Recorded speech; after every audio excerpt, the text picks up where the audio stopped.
ఆంధ్రప్రదేశ్లో తెచ్చుకున్న ఆధార్ కార్డులు ఉన్నాయి, ఆంధ్రప్రదేశ్ ఉంది, అది ఇస్తే ఇప్పుడు చెల్లుతుందా, మళ్ళీ మీ సేవ ముందెళ్ళి క్యూ కట్టాలా, అట్లాంటి భయాందోళనకు గురవుతున్నారు.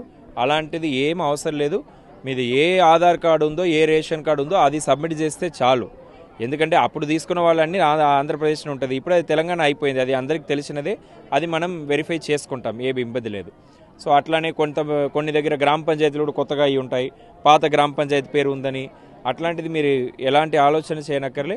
మీ దగ్గర ఉన్న ఆధార్ కార్డు, మీ దగ్గర ఉన్న రేషన్ కార్డు సబ్మిట్ చేస్తే సరిపోతుంది.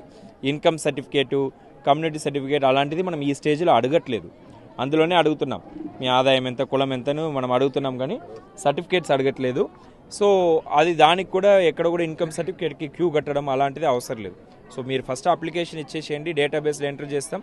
తర్వాత అన్ని వెరిఫికేషన్ అప్పుడు కూడా అన్నీ కూడా యంత్రాంగం చూసుకుంటుంది.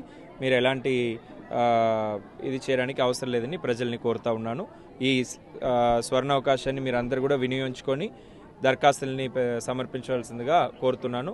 ప్రభుత్వం కూడా ప్రతి ఒక్క అర్హులైన కుటుంబానికి ఈ స్కీమ్స్ ఇంప్లిమెంట్ చేయాలని చిత్తశుద్ధితో ఉంది కాబట్టే మీ దగ్గర వచ్చి అప్లికేషన్స్ తీసుకుంటున్నారు. లేకపోతే అప్లై చేయమని చెప్తే సగం మంది అప్లై చేయరు, ప్రభుత్వానికి భారం తగ్గుతుంది. కానీ అట్లా కాదు, ప్రభుత్వం బాధ్యతతో చిత్తశుద్ధితో మీ దగ్గర వచ్చి తీసుకోవాలని ఆదేశం ఇవ్వడం వల్ల ఈరోజు యంత్రాంగం మొత్తం కూడా మీ వార్డులకి, మీ గ్రామ పంచాయతీలకు వస్తున్నాయి.